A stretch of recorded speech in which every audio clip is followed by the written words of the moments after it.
Page Recording in 62. progress.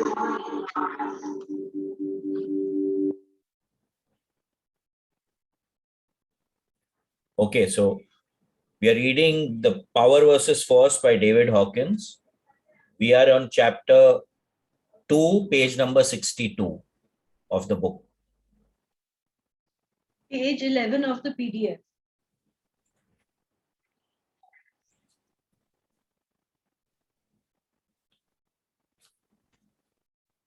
The next phenomenon demonstrated was that a mere image of a substance held in mind produced the same response as if the substance were in physical contact with the body. So this is important, right?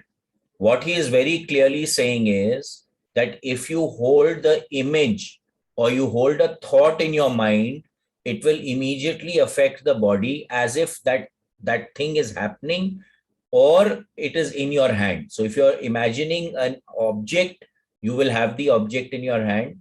If you're imagining an event, the emotions that were released in that event will also be in your body system and they will affect you. As an example, we would hold up an apple grown with pesticides and ask the audience to look directly at it while being tested. All would go weak. We would then hold up an organically grown apple free of contaminants, and as the audience focused on it, they would instantly go strong. Inasmuch as no one in the audience knew which apple was which, nor, for that matter, had any anticipation of the test, the reliability of the method was demonstrated to everyone's satisfaction. So the body can pick up the subtle vibration. So no one knew that the apple was grown with pesticides, but everyone tested weak. So anything that is not grown properly will test weak, will make you weak. We had done one experiment. We had done a program for children, and in that we had an experiment where we had we put stuff into bags, and we wanted to test whether the child is going weak or the child is going strong, right? And we had tomatoes, and I thought that the children will go strong with the tomatoes. What actually happened that the children went weak with the tomatoes. So what he's saying over here is exactly that same thing, that the apples which are grown with pesticides or GMO grown fruits and vegetables actually make us grow weak. They do not have a beneficial effect on our system. It should be remembered that people process experience differently. Some primarily adopt a feeling mode, others are more auditory, and still others are more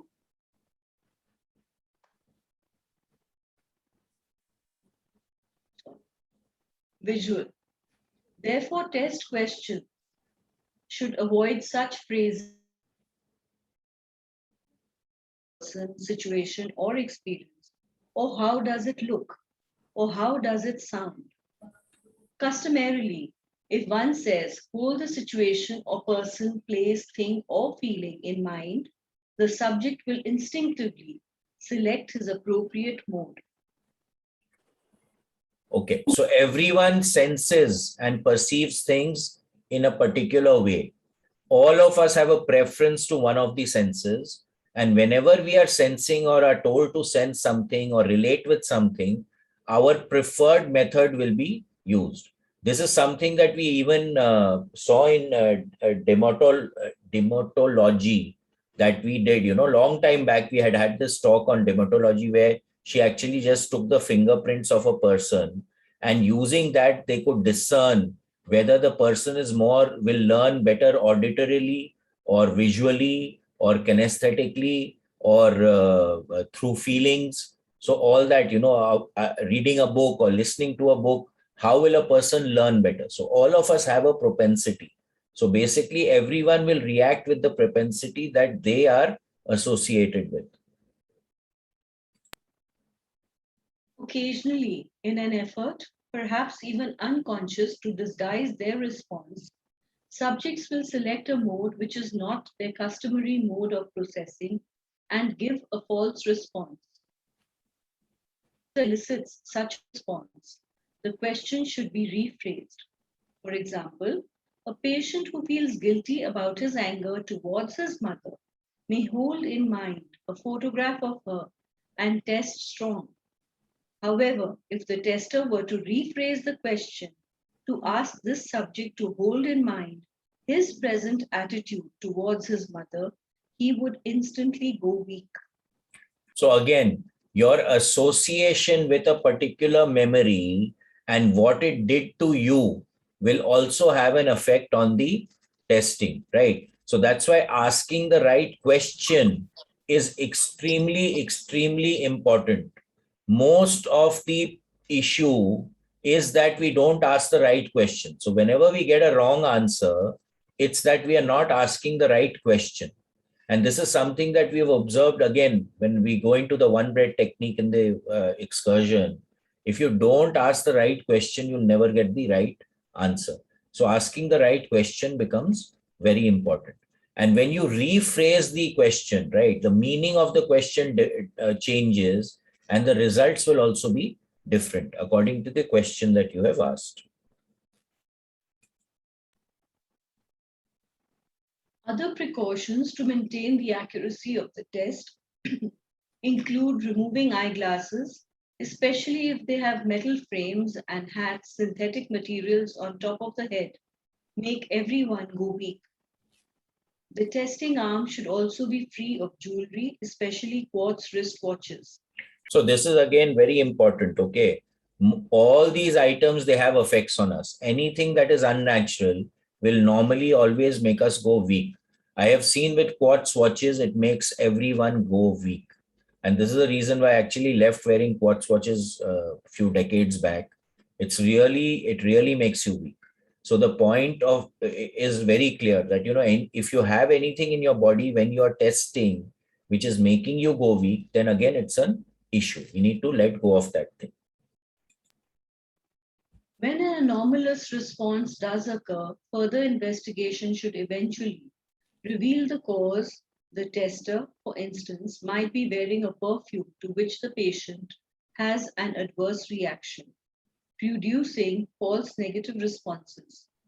If a tester experiences repeated failures in attempting to elicit an accurate response, the effect of this tester's voice on other test subjects should be evaluated.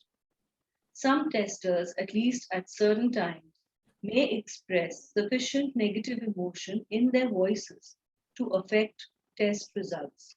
So again, when the tester is asking the question, what is the voice modulation, right? Suppose someone is speaking in a very high pitch, and the person who's doing the test may have a negative association with that high pitched voice. Then again, it can create a problem. So the tester and the testee, they need to be in as a balanced a state as possible, not wearing perfume, avoid anything that can affect the results of your testing.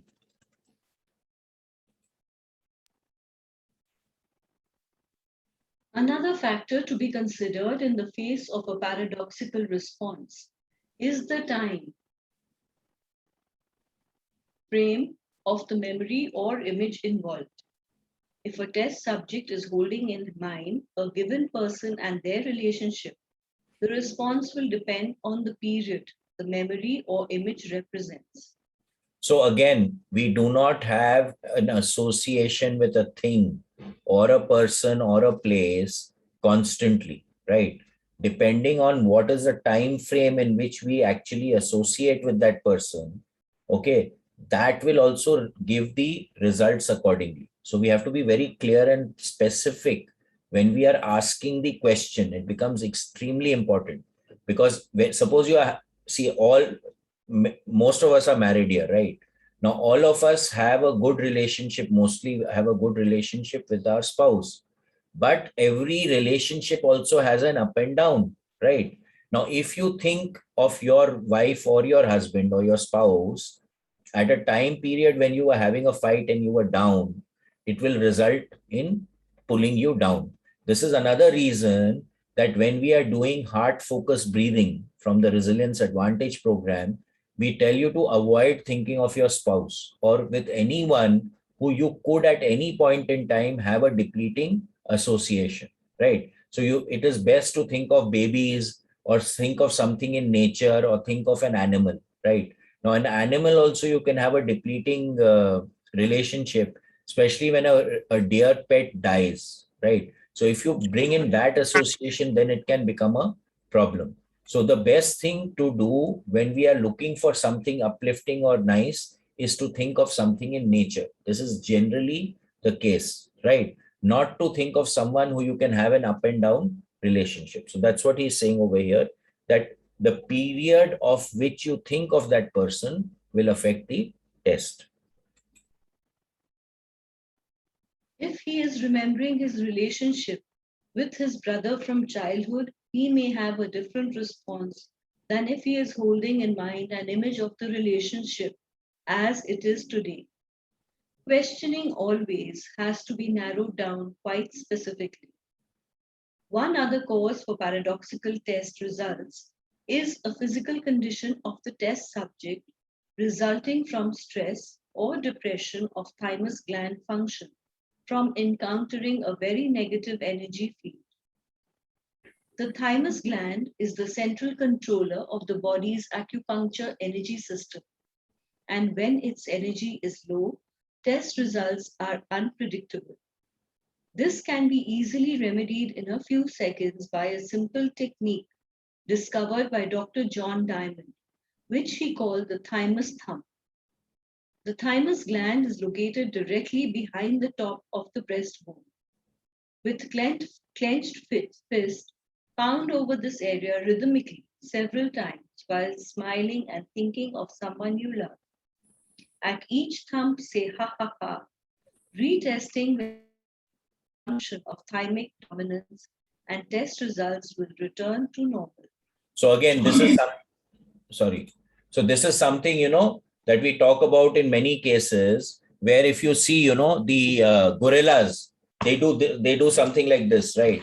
They thump their chest like this.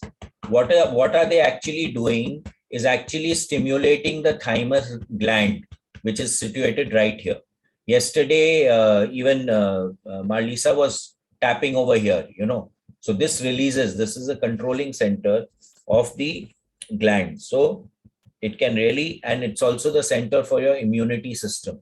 So this can actually do. So why don't everyone take a fist and thump over here?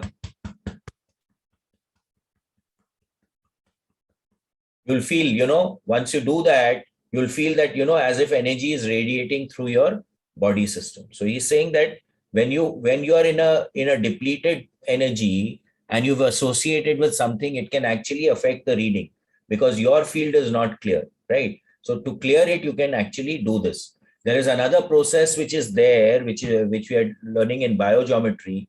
They say that, okay, lift your hand like this and then say woo, woo.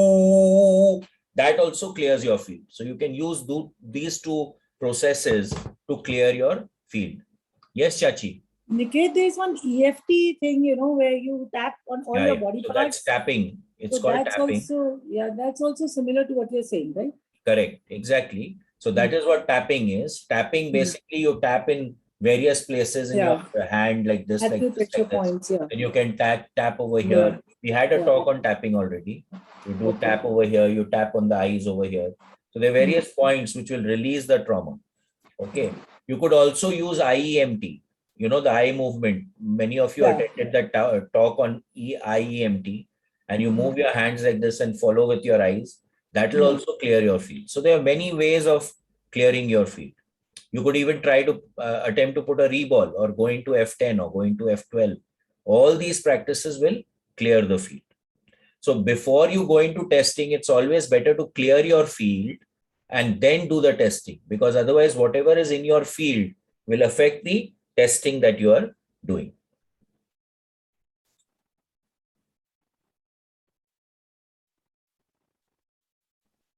Use of the testing procedure in this study.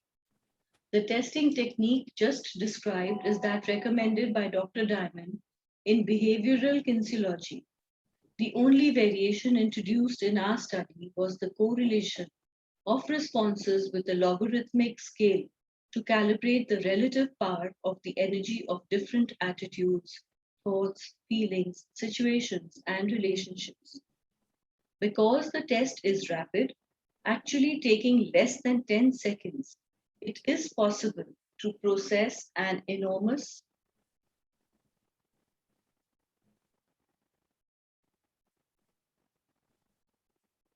amount of information about these matters in a short time.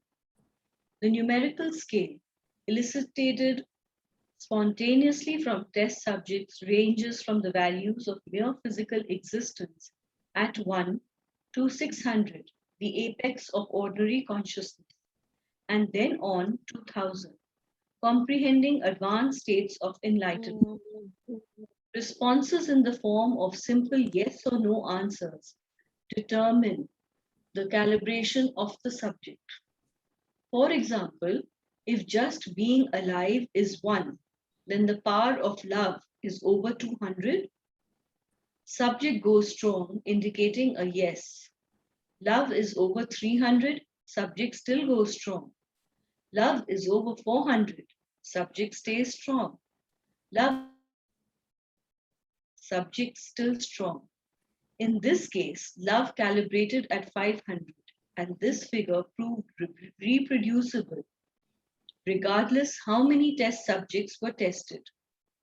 With repeated testing, a group of testers with individuals or groups of subjects, a consistent scale emerged which correlates well with human experience, history, and common opinion, as well as the findings of psychology, sociology, psychoanalysis, philosophy, and medicine. It also correlates quite precisely with the perennial philosophy strata of consciousness. So basically, this is a testing process, right? So is this operating at above this level? And then you figure it out. Just 1 second. Just one.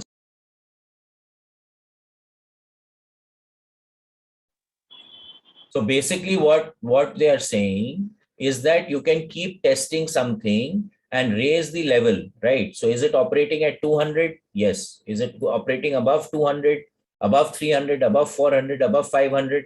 And then you can come to the level at which it is operating.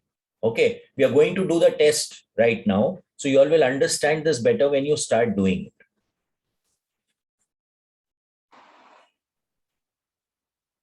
Chachi, you're saying something? No. The tester must be cautious, realizing that the answers to some questions may be quite disturbing to the subject. So again, this is something that we always say, even when in the one breath technique, that don't ask a question that you're not willing to listen to the response, right? Because you cannot manipulate these things. What is. And the more accepting we become of the answers, the better the procedure will start to become for us, right? Because it'll show you what is real. It is because many times what happens is that we are thinking that this is happening like this or this is operating at this level, but this process will actually tell you for sure that it is operating over here, and then you can act on it based on that empirical knowledge rather than something that you're assuming. So many times what is real is very different from what we are thinking. We used to find this many times when we used to take aura photographs of people, and I constantly tell people that the aura really tells you who you are. So you may think that you are something, but the aura is telling you this is what you are, boss. Don't mix up what you are with what you think you are. There is always a distinction, if there is a distinction. So it's better to know what you are rather than think that you are something else and you are actually something else. So it's better to come into focus. It's better to come into being centered with what you really are. The technique must not be used irresponsibly and must always respect the subject's willingness to participate. It should never be used as a confrontational technique.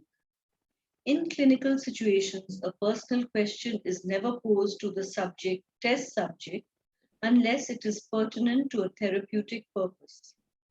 It is possible, though, to pose a question which precludes personal involvement on the part of the test subject, who then functions merely as an indicator for the purposes of calibration. Okay, so now let us say you are going to ask a question that have you been, are you having an affair, for example, right? Now that becomes a problem. So if you're not ready to answer a question, if the subject is not ready to answer a question, you'll always get mixed responses. You'll not get a sure shot response. So, and also this must not be used as a process which you find fault with someone else. It's always used as a thing to grow, to get to know more, to become more clear with what we are, right? Rather than finding fault and blame game and all that stuff, because this is very, very subtle stuff, right? And if you start bringing all those emotions into the picture, then it creates a lot of problems. If you're the tester or if you're the subject, it works both ways.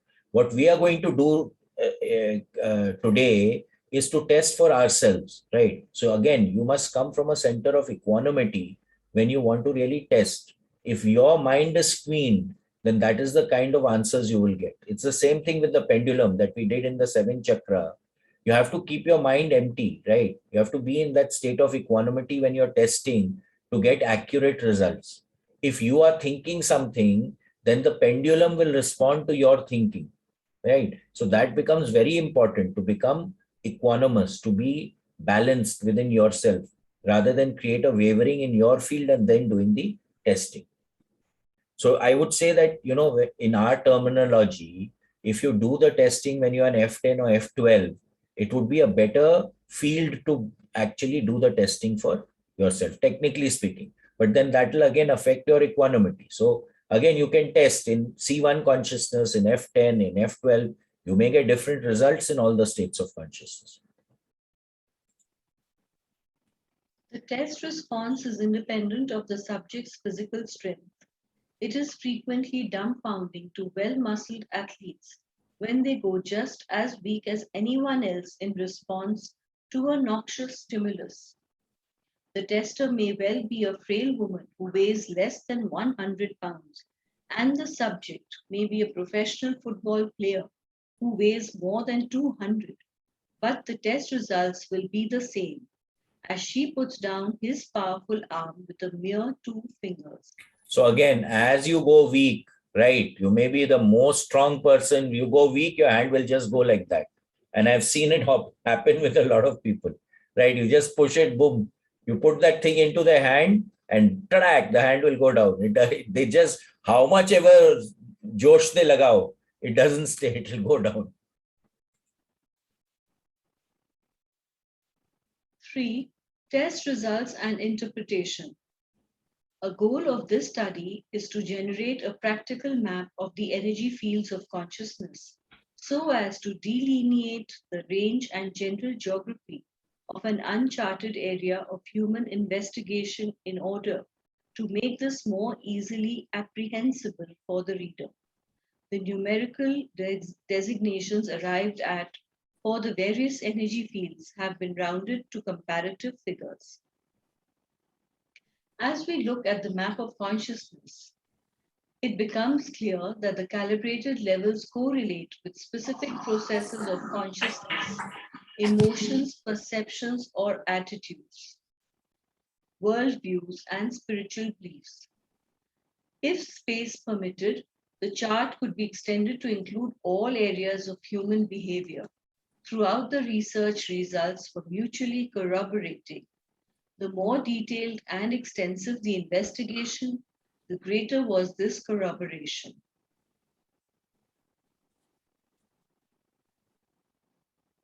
Okay, just a minute. So I'll be projecting the yeah. So this is basically the scale. So if you see, shame is at 200, guilt operates at 300, apathy at 50, grief at 75, fear at 100, desire at 125, anger at 150. So let us say if you're grieving, one second, Shivangla, please just hold on. If you are grieving, right, and you are at 75, now suppose you suddenly become angry, then you are actually operating at a higher state of consciousness, right? Like that, when you come to 200, this is the critical point. The 200 is the critical point where if you see everything above 200 takes you to the right side of the grid and anything below 200 takes you to the left side of the grid. So when you look at it, shame is at which side of the grid would it be? How many of you all say left? Can anyone answer? Which side of the grid would it be? Left. Okay, guilt. If you're operating out of guilt, which side? It is the left. Apathy means, you're being aloof. Which side? Left. Left. Grief, which side? Left. Fear, which side? Left. Desire, which side? Left. Anger, Left. pride, ego, left. But You see, wouldn't desire be plus right side? why will Because desire it be depends right what your side? desire. It depends what you're desiring. If you're craving something, Then you're operating out of lack, right? Desire is what? You don't have it. That's why you're desiring it. If you had it, why would you desire it? So you're operating out of lack. You will be in the left side of the grid. Right. Okay. So if you see this thing, everything that is there puts you on the left side of the grid. So we'll just read this paragraph and then we will do a test. Let us see what we are going to be testing. Go ahead, Shimala. The critical response point in the scale of consciousness calibrates at about 200, the level associated with courage. All attitudes, thoughts, feelings, and associations below that level of calibration make a person go weak. Attitudes, thoughts, feelings, entities, or historical figures which calibrate higher make subjects go strong. This is the balance paint between weak and strong attractors, between negative and positive influence. So again, we constantly say, right, who are you associating with? Who are you thinking about? What are you thinking about? So what is the state of consciousness with which you're thinking of something will shift your state of consciousness. So let us say, like, for example, Hitler is associated with a lot of genocide, etc., right? Now, if you think of Hitler, it will make you feel weak. If you think of someone who is uplifting, it will make you feel strong. It will raise your level of consciousness also. So who are we associating with really affects the state of consciousness in which we are existing. That is the essence of this book, actually, to understand where are we operating from, and we can actually test for it.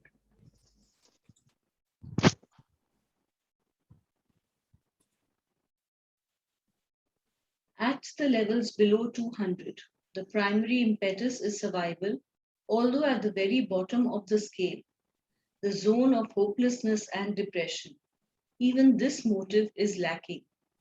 The levels of fear and anger higher are characterized by egocentric impulses arising from this drive for personal survival. At the level of pride, the survival motive may expand to comprehend the survival of others as well. As one crosses the demarcation between negative and positive influence into courage, the well-being of others becomes increasingly important. By the 500 level, the happiness of others emerges as the essential motivating force. The high 500s are characterized by interest in spiritual awareness for both oneself and others. And by the 600s, the good of mankind and the search for enlightenment are the primary goals. From 700 to 1000, life is dedicated to the salvation of all humanity. So you can get it, right? Or everything below 200. Shimangla, bring it down, please. Everything below 200 is literally related to survival, right? You're working from the reptilian brain. Now, when we look at brain theory, how did the brain grow? The first thing is the reptilian brain, right? The reptiles, they are only bothered about their survival. They will eat their young also, right? Now, as you go above 200, you come to the mammalian brain, and now you are looking out for other people also. You're looking out for your family, your near and dear ones. You look after your young, right? Then you go into the neocortex. This is the higher thinking where we can actually contemplate, we can actually think of stuff. And this is when we go even a little more higher, that is where spiritual endeavors start to come in, that you want to look at entitlement. Where did we come from? What is that in higher connections which are there? And you're looking out for more good of the humankind, right? Once you cross 700, that is when you are going into spiritual enlightenment, totally into enlightenment. So the point is that love and above, the idea is that we should all be at least targeting for being in love or above. That is the game that we need to play. Okay, let's finish this chapter, then we'll do a test.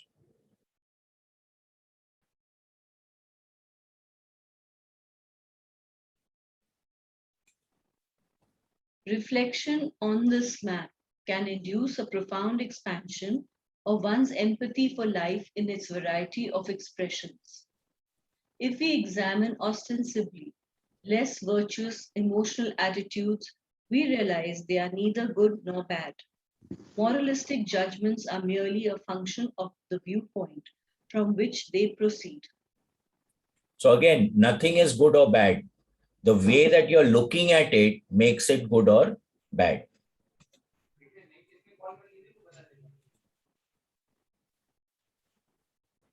We see, for instance, that a person in grief, which calibrates at the low energy level of 75, will be in much better condition if he rises to anger, which calibrates at 150. Anger itself, a destructive emotion, is still a low state of consciousness. But as social history shows, apathy can imprison entire subcultures as well as individuals.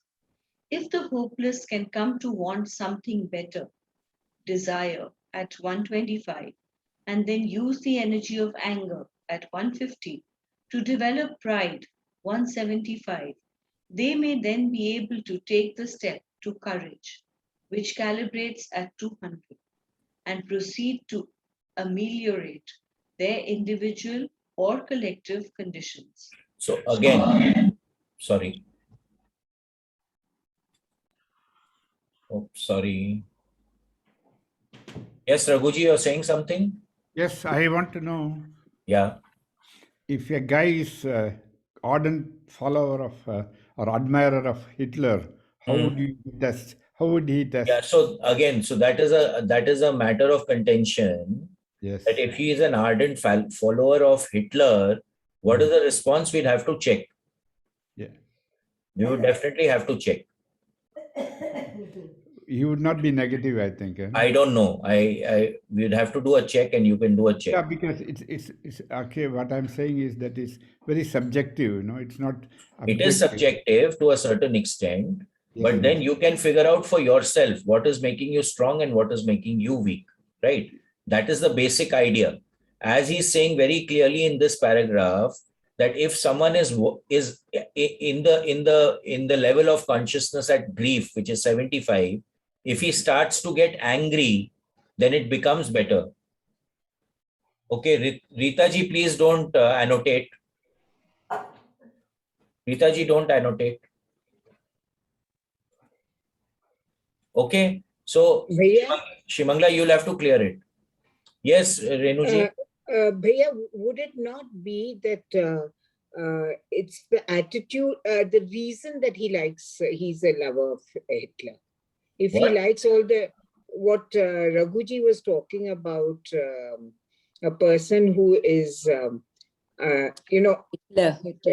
thinking of Hitler and likes Hitler, wouldn't it also go down to why he liked him? Correct, absolutely. What is the So what is the state of consciousness at which which you are operating at, which you're liking Hitler at? Now you may be operating, you may be liking Hitler out of fear, for example, that you fear Hitler. That's why you're not saying anything to Hitler, right? So then that makes it at a lower level of consciousness.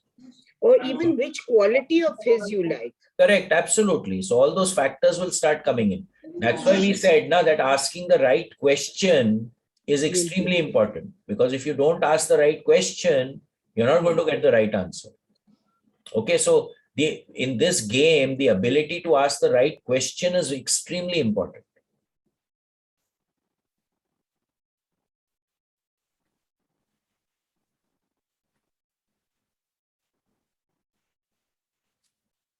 Shivangla? Conversely, the person who has arrived at a habitual state of unconditional love will experience anything less as unacceptable.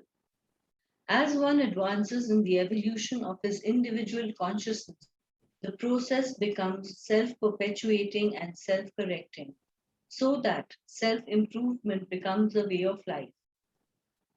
This phenomenon can be commonly observed among members of 12-step self-help groups who constantly work at overcoming such negative attitudes as self-pity or intolerance. People further down on the scale of consciousness may find these same attitudes acceptable and even righteously defend them. So again, whichever state of consciousness you're operating, you will view things from that state of consciousness. So I've written in my board over here, we do not see things as they are, but as we are. Now, as we rise in our levels of consciousness, the things which are operating at below that level of consciousness will not be acceptable to us. This is the other reason that we keep saying that as you start getting involved in these things that we are doing in awareness, you will find that your group of friends, right, the people who you associate will automatically start to change, simply because you are rising in the level of consciousness. So people who are operating at lower levels of consciousness, you will find it meaningless to associate with them, because you're going to start feeling that what am I dealing with? What's the point of being in the company of these people? So all these shifts will automatically start taking place. This is a given, and he's very clearly spelled it out over here.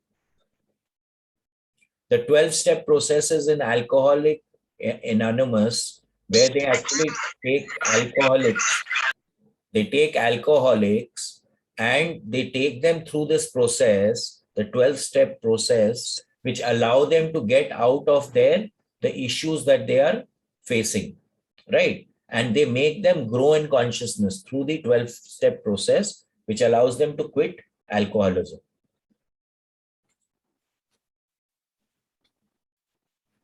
Throughout history, all the world's great spiritual disciplines have been concerned with techniques to ascend through these levels of consciousness.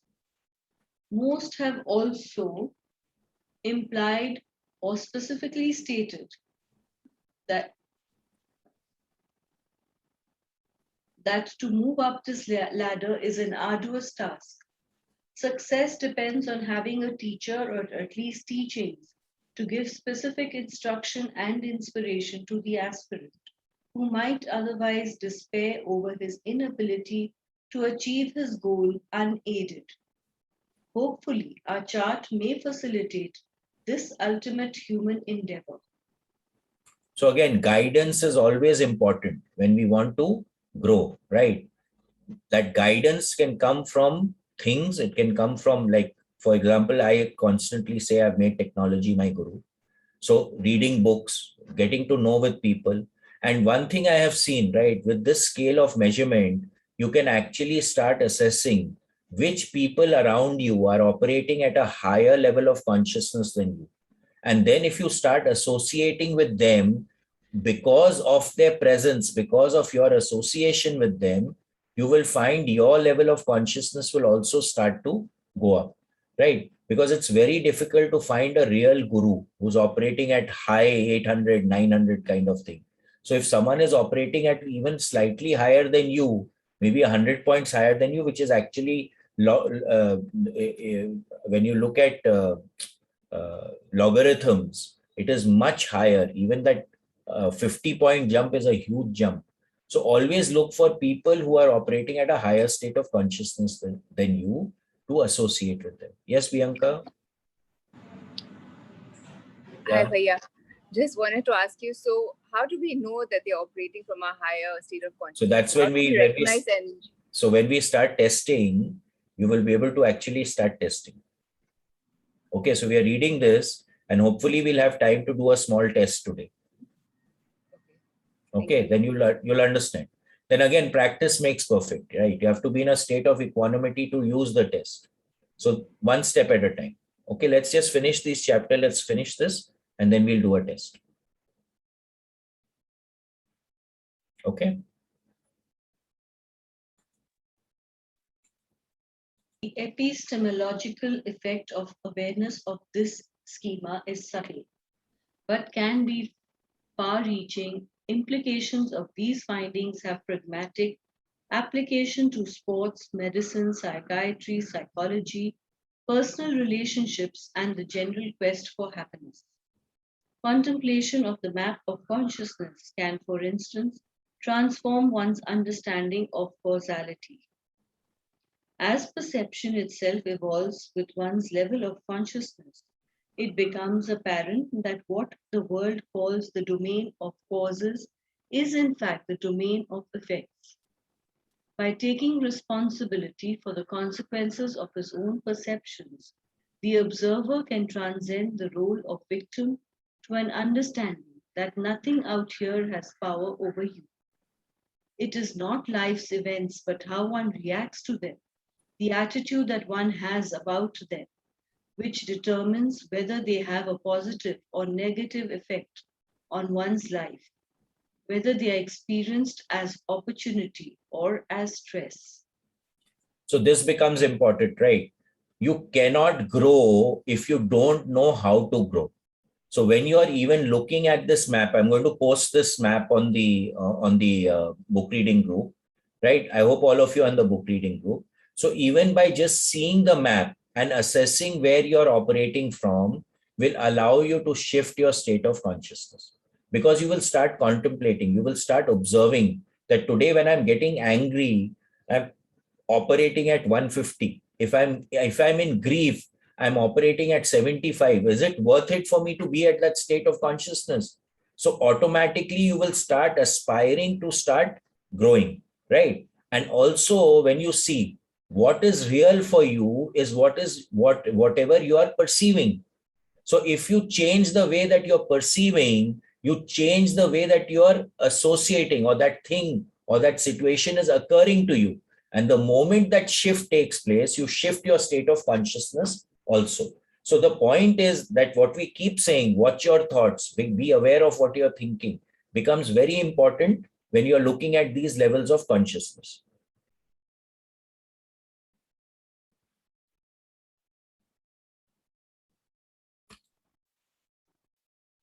Psychological stress is the net effect of a condition you are resisting or wish to escape, but the condition does not have any power in itself. Nothing has the power to create stress. The loud music that raises the blood pressure of one person can be a source of delight to another. A divorce may be traumatic if it is unwanted, or a release into freedom if it is desired. So again, how do you relate to a particular situation will affect you in that particular way, right? So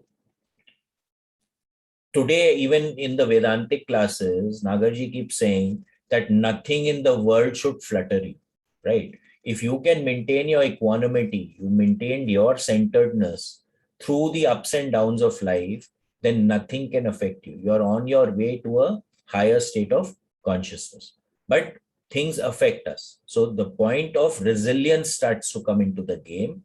What we are talking about in the Monroe processes, in the heart math process, that how do you build your resilience to be able to operate at a better state of equanimity, which will automatically make you rise in the level of consciousness and then deal with stuff from that aspect of whatever you are perceiving.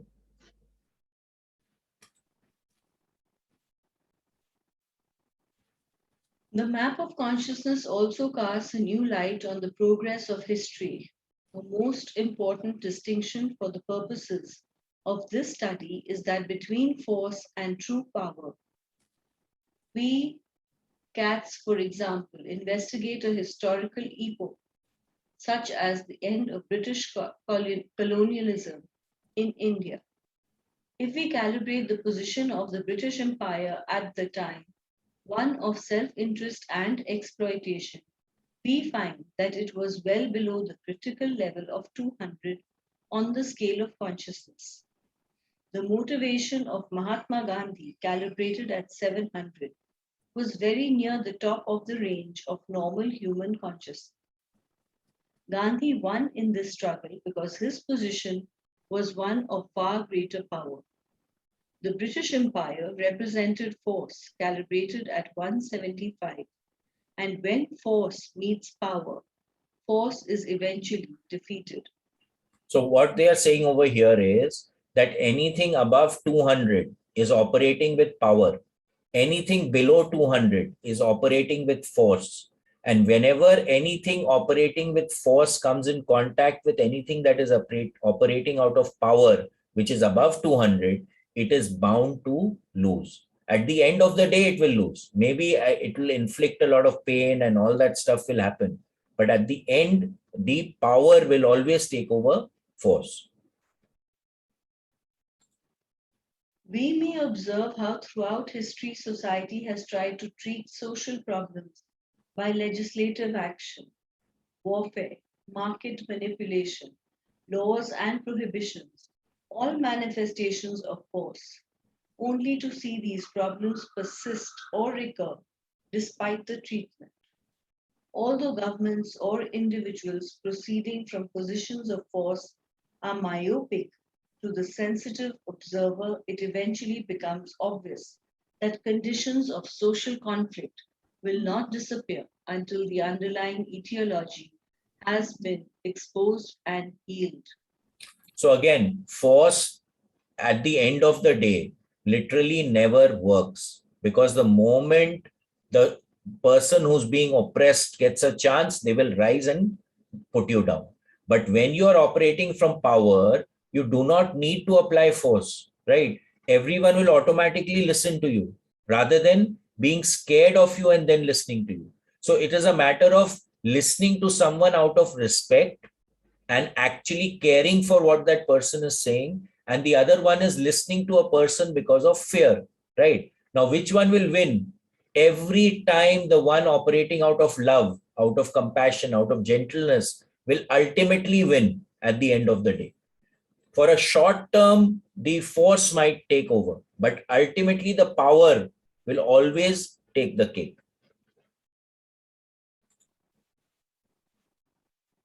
The difference between treating and healing is that in the former, the context remains the same, whereas in the latter, the clinical response is elicited by a change of context so as to bring about an absolute removal of the cause of the condition rather than mere recovery from its symptoms. It is one thing to prescribe an antihypertensive medication for high blood pressure. It is quite another to expand the patient's context of life so that he stops being angry and repressive. So the idea between treating and healing. Healing puts a bandage, treating removes the issue altogether. The empathy derived from contemplating this map of consciousness will hopefully make it a shorter step to joy. The key to joy is the unconditional kindness to all life, including one's own, that we refer to as compassion. Without compassion, little of any significance is ever accomplished in human endeavor. We may generalize to the greater social context from individual therapies, wherein the patient cannot be truly cured or fundamentally healed until he invokes the power of compassion both for himself and others. At that point, the healed may become a healer. So again, when you look at the levels of consciousness, I'm pulling it up on screen.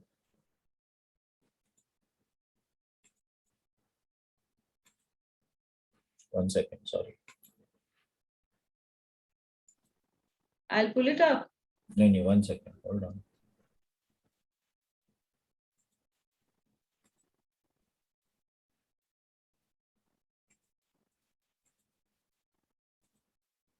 Okay, can you all see the, oops. Can you all see the screen? Yes. Okay. 1 second, let me just settle this. Okay, so now we have the levels of consciousness here. So we will be discussing all these levels again in threadbare, but the simple test to do, okay, can I see videos, please? So that I can see what you all are doing. Okay, just switch on your videos. It is called the ring test. Of course, you can use the normal kinesiology test that he said, that have another partner with you and put your hand like that and then press it down, right? The other way to do it is the ring test. So you put your hand like this, put your left hand or right hand like this. Your dominant hand, don't use. You use your non-dominant hand to create the ring. Okay. Now, once you've created the ring, you need to do a test, right? So you have to say a statement which is true and a statement which is false, right? So when I say my name is Niket Khaitan and I pull with hooking this right hand finger, I'm pulling it, I test strong. Okay, it's not opening. However tight I pull it, it's not opening, right? Now, if I say my name is Shimangla Khaitan and then I do it, it's opening. Can you see that? I can't hold it at all because that is not my name. Are you all understanding this? Yeah. Okay, so now everyone try it for yourself. Say a true statement and see whether you become strong or not. And if you say a false statement, see if you're becoming weak or not. Okay, if it is working for you, raise your hand in the system so that we can see. In the system. So raise your hand in the system. Yeah. Ring finger is dominant hand. What? The ring we make is dominant hand, right? No, non-dominant hand. Yes, it works. Work for me, Niket. Yeah, but yeah, it works. It works, right? Yeah. Everyone clear with that? Anyone has any doubts? What is the negative thing to think about? You say your name is Mr. Atul Bihari Vajpayee. Achha, okay. So we only have to speak the truth, right? Basically. Yeah. No, So if you say my name is Bianca, you should test strong. That's true. Yeah. If you say my name is Sonia Gandhi, then you should test weak because it's false, right? Okay. Okay, now I'm using names off the top of my head. Okay, so no. Okay. Everyone clear? Working, yeah. Okay, so now let's play a game with yourself. Okay, you don't need to tell anyone anything. You can test which level of consciousness you are operating from. Everyone clear? Like this only. Exactly. So what will your question be? Am I operating at 75? From the level of map of consciousness in front of me, you can say, from the map of consciousness, am I operating at above? Now don't put your, whatever is okay. I may be at 100 also. So what's the big deal? The point is to know that I'm operating at 100 so that I know that I need to start doing certain things to move up the level of consciousness. Everyone clear with that? Okay. So test for yourself.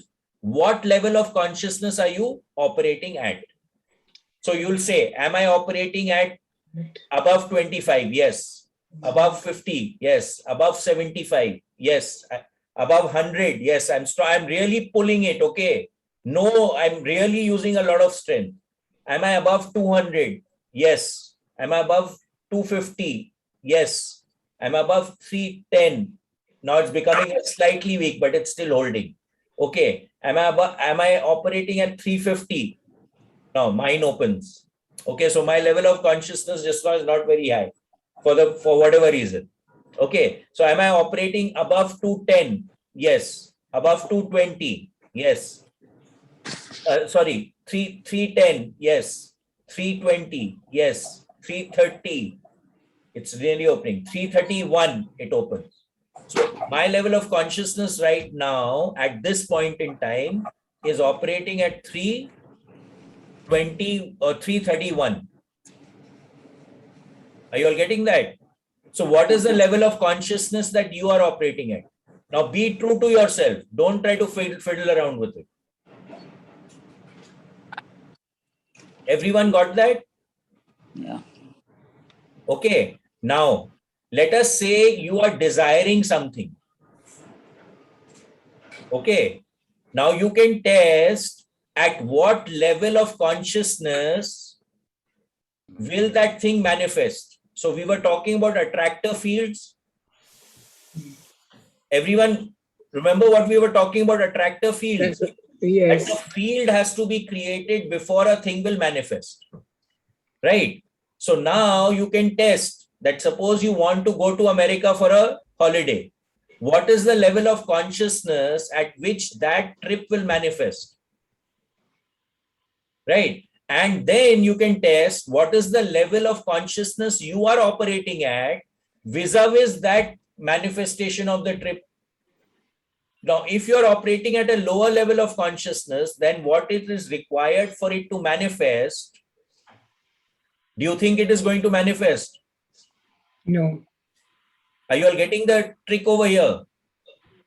Yeah. Okay. So now do it for yourself. Bhaiya, I didn't understand this last bit. What did you say? Okay, you have to show your face. So suppose you want something to manifest. Just 1 second. Deepesh, I'll organize it. Thank you. Thank you. I'll organize it. हाँ, Deepesh ने भेज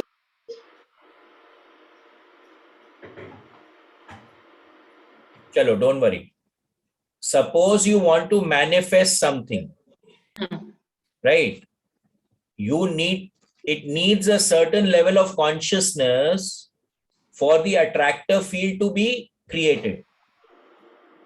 So you can test that at what level of consciousness will that attractor field be created. So let us say you say something that you want to manifest. clients. Let's be specific. You want to manifest 10 clients. Okay. So what level of consciousness, let's everyone do the test. What level of consciousness will Kokal need to be operating at to manifest 10 clients for herself?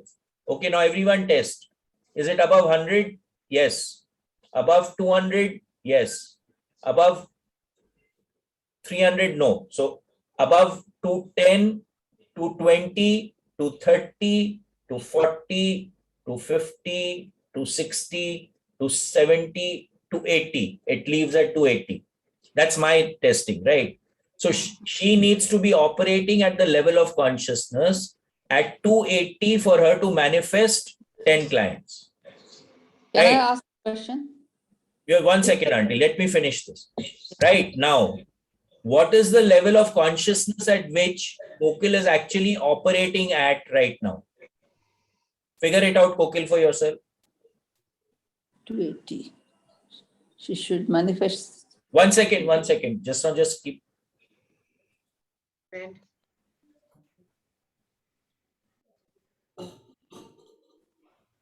So what is your level of consciousness, Kokil, right now? 220 is what I'm getting. 220 is exactly what I also got, right? So now you're operating at 220. To manifest 10 clients, you need to be operating at 280. Otherwise, the 10 clients are not going to manifest.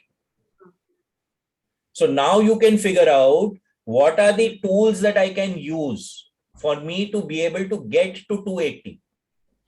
Okay. And you can test for that also. Acha, So let us say that if Kokil starts to operate at focus 10 most of the time, what will be her level of consciousness? right? So now we can test again. So if Kokil is operating at focus 10 most of the time, what will the level of consciousness Kokil be operating at? So Kokil, you can also do that. So above 200, above 210, 20, 30, 40, 50, 55, 60, 55, 56, 57. So operating at F10 is going to take you to 257, but you need 280, right? So operating at focus 10 is not going to create what you want. Okay. Are you all understanding what I'm saying? Yes. So whatever you all are doing, see, this is the way that even mantras work, right? Many people say that ye jap kar lo, tumhara ye kaam ho jayega. So how are they operating? They are saying that, okay, for this to manifest, this is the level of consciousness, since we are talking about the consciousness tool that needs to manifest. This mantra will shift your level of consciousness to give you that much of punya ya jo bhi bol lijiye, to come to that level of consciousness for that to manifest. Are you all understanding this? Yes. Okay, so now we have 1 week. The next session is on Monday. This is a very simple test and it's a very powerful test, let me tell you. We can do it with the antenna also. The antenna will react at exactly that level of consciousness, right?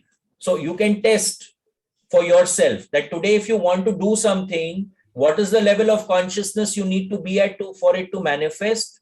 And what is the level of consciousness that you're operating at vis-a-vis that particular thing that you want to manifest?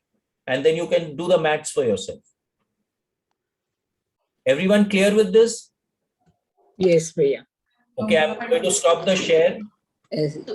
Suparna has raised her hand. Yeah, Suparna, go ahead. Yeah, hi, Niket. Niket, I understand the whole concept and everything, but I'm not really getting the testing. Even if I'm saying I'm Sonia Gandhi, it's coming. It's like I'm not able So to. again, you have to see again.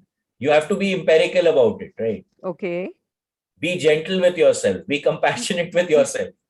No, and but tell say me to what- yourself that the test will work.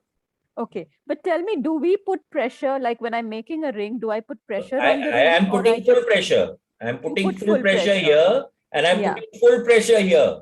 Okay. There is no this thing. See, like today I got 200. Kokil also got exactly 200. Uh-huh. Isn't it? So So when you you don't do it leave it properly, loose. You no, put no, your no, pressure no. You have in to both make the ways. it very A tight tight ring. and really pull it. It's I All mean, right. you're not giving any. You don't give yourself any rehaiti. You know. Okay. Really use your strength. So for me, I'm using the strength in everything. It's not coming loose. So you'll have to work on it. All right. Okay. Yeah. Thank you so much. Yeah. Yes. Prabha, yes. Same thing here. I too cannot make it. It is always tight. Not और loosely. जोर से टानिए. पूरा दम लगा के टानिए. काम करता है. Definitely works. Yes, Aisha. I think maybe it's our fingernails also that are causing. Yeah. Fingernails you'll have to cut. You Because can't do then it. it pains when you do it. So after a point, you feel forget it. Let me open Yeah. it up. Fingernails, Yeah. then it may become difficult. Yes, Usha ji. What happens is sometimes we are influencing we want to make sure that we are getting it right. So it's like we're influence self-sabotaging. Correct. So in EFT, Donna Eden talks about doing not only the thumping of the chest, but also doing a cross. Yeah. So when you cross the energies, then you become clear and you don't have your own mind influencing what is happening.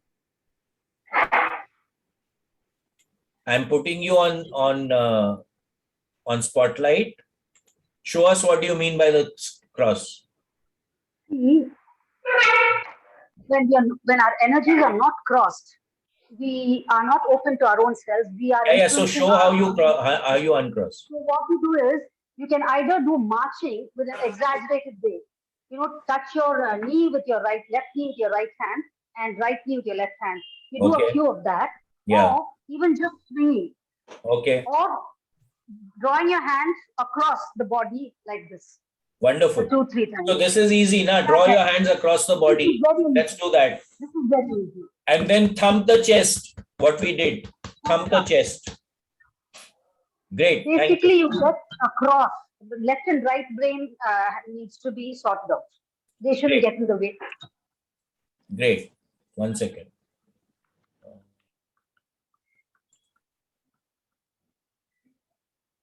Right. Wonderful. So everyone note that. Please do that before your testing and see if it works for you. Okay. So all of you play around. I'm going to post this on the book reading group. Play around with it. And then when we come back on Monday for this book reading, let us share with each other what we got. Okay. Can I Anyone, ask a anything question? else? I have a question. Yes. If you are going into F10 and then doing it, aren't you raising your vibrations Yeah. than So your normal? if So it works by raising your level of consciousness to F10, then you want it to work, right? No, And I understand. is there any harm in keeping your consciousness level raised? No, I'm not doubting that. Then What I'm what's the saying problem? is that when you're testing, what your level of, supposing just now I am testing myself, and if I go to F10 and then test myself, the results will I'm be not different. telling you to go to F10. Okay. I'm telling you to test as you are. And then you're using that, okay, if I operate at F10, will I raise my consciousness enough for that particular thing to manifest? So you're using the consciousness state of F10 as a tool. Okay. Okay. Ashanti, you had something to say. Is she still here or she's gone? Ashanti, you were saying something? No, they are. It was the same question as these people have asked. Okay. I couldn't open this thing. However, I mean, it was very tight. Sorry, Yeah. And I mean, with the force also, I couldn't open it. So As you work with it, it will start working for you. This is the first time. Be gentle with yourself now. You're probably enlightened. That's a good one. probably. Right. Anyone else? Anything before we wrap up? We've got meditation in 15 minutes. Great. So now see, this is the essence of this book. Okay. The rest is actually talking about the levels of consciousness, what happens in that state. So the more we understand the philosophy behind the table, the more we can connect with it. Okay. Basically, that's the thing. So I suggest all of you print this this page out and keep it in front of you. That itself will start shifting things in you. Okay. Anyone else, anything to say before we wrap up? Shall I make a PDF for you all? This PDF is also already there. Okay, then that's Unless you want to make it better, go ahead and do it. No problem. I might. You are anyway the master. Okay. Just the nice, colorful ones. Yeah. You can actually, you can make it colorful and do it. Great. Go ahead and do it, Aisha. Most welcome. Okay. So see you all for meditation. Thank you. Acha, by the way, tomorrow we have the 7 chakra. Thank you. We have the 7 chakra review. So Astha will be joining us and we will be talking about the 7 chakras. So people who have done the program will be asked to test, right? So it will be very interesting and then asked to give you the conversation or the statements which will take you and clear your field, etc. So it's going to be very interesting. So tomorrow, keep yourself free at 9:15. It's going to be a very, very interesting session. I'm just giving you a heads up. I'll be posting it today. That's only for the Stop the recording. No.